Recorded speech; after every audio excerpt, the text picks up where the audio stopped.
వినాశకాలే విపరీత బుద్ధి అన్నారు పెద్దలు. భోగాలము దాపరించిన వాడు ఇతుల వాక్యము అరుంధతిని దీప నిర్వాణ గంధము వినడు కనడు మూర్ఖనుడు అని మిత్రలాభంలో పరమస్తు చిన్నయ్య చెప్తాడు. ఆ విధంగా కేంద్రంలోని మోడీ ప్రభుత్వానికి వినాశకాలం దాపురించింది, భోగాలం దాపురించింది, కౌంట్ డౌన్ ప్రారంభమైంది. అందుకోసమే మోడీ ప్రభుత్వానికి విపరీతమైన బుద్ధులు పుట్టాయి. ఆ విపరీతమైన బుద్ధుల్లో భాగంగానే ఉపాధి హామీ పథకం, దాని పూర్తి పేరు మహాత్మా గాంధీ జాతీయ గ్రామీణ ఉపాధి హామీ పథకం. ఆ పథకం పేరు నుండి మహాత్మా గాంధీ పేరును పూర్తిగా తొలగించింది మోడీ ప్రభుత్వం. నరేంద్ర మోడీ గారికి అహంకారం పెరిగిపోయింది, గర్వం పెరిగిపోయింది, నియంతృత్వ ధోరణి ప్రబలిపోయింది. లేకుండా పోతే మహాత్మా గాంధీ పేరు తీయడం ఏంటి? ఆయన జాతిపిత, ప్రపంచ నాయకుడు, సత్యము అహింస సత్యాగ్రహం అనేటి సార్వకాలీనం, సార్వజనీనం, సార్వప్రాంతీయం అన్ని కాలాలకు అనుభవించినటువంటి మనిషి ఆయన. అటువంటి మహాత్మా గాంధీ పేరును తొలగిస్తారా? ఎంత అహంకారం! ఈ ఆషామాషిగా ఉందా? మహాత్మా గాంధీ అంటే రవి అస్తమించని బ్రిటిష్ సామ్రాజ్యాధినేతలనే భారతదేశపు పొలిమేరల నుండి తరిమి కొట్టినటువంటి వ్యక్తి మహాత్మా గాంధీ. ఆయనతో పెట్టుకుంటారా మీరు? అందుకే మీకు వినాశకాలం దాపురించింది. ఉపాధి హామీ పథకం అనేది ఇది పల్లె ప్రజల పాశుపతాస్త్రం. ప్రపంచంలోనే అతిపెద్ద ఉపాధి హామీ పథకం ఇది.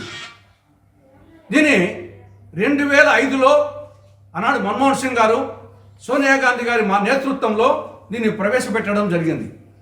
2009లో ఎందుకంటే పూజ్య బాపూజీ గ్రామ స్వరాజ్యాన్ని గురించి ఆయన కలలుగన్నాడు కాబట్టి ఆయన పేరును ఈ యొక్క పథకానికి యాడ్ చేస్తూ మహాత్మా గాంధీ జాతీయ గ్రామీణ ఉపాధి హామీ పథకం పేరు పెట్టడం జరిగింది.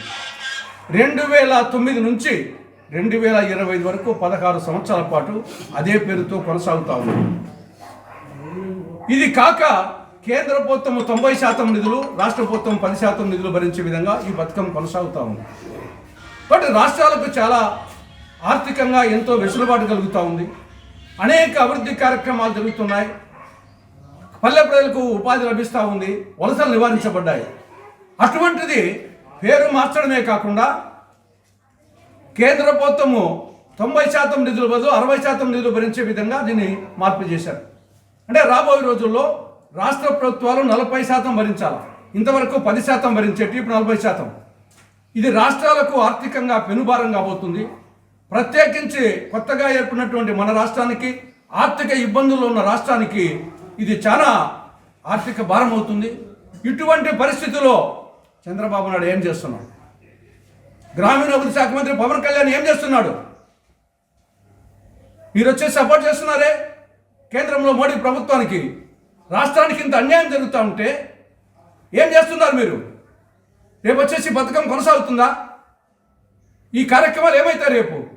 కాబట్టి ఇప్పటికైనా మోడీ ప్రభుత్వానికి మీరు వచ్చేసి మీ పార్టీ, మీ పతనం, మీ యొక్క ప్రభుత్వం పతనం కాకూడదు అనుకుంటే మర్యాదగా వెంటనే వచ్చేసి మహాత్మా గాంధీ పేరును ఆ పథకంలో కొనసాగించండి.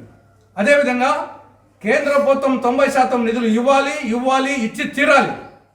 అది కానప్పుడు చంద్రబాబు నాయుడు గారికి, పవన్ కళ్యాణ్కు ఎగ్గు సిగ్గు ఉంటే, రాష్ట్రం మీద అభిమానం ఉంటే మీరు వెంటనే మద్దతు ఉపసంహరించుకోండి.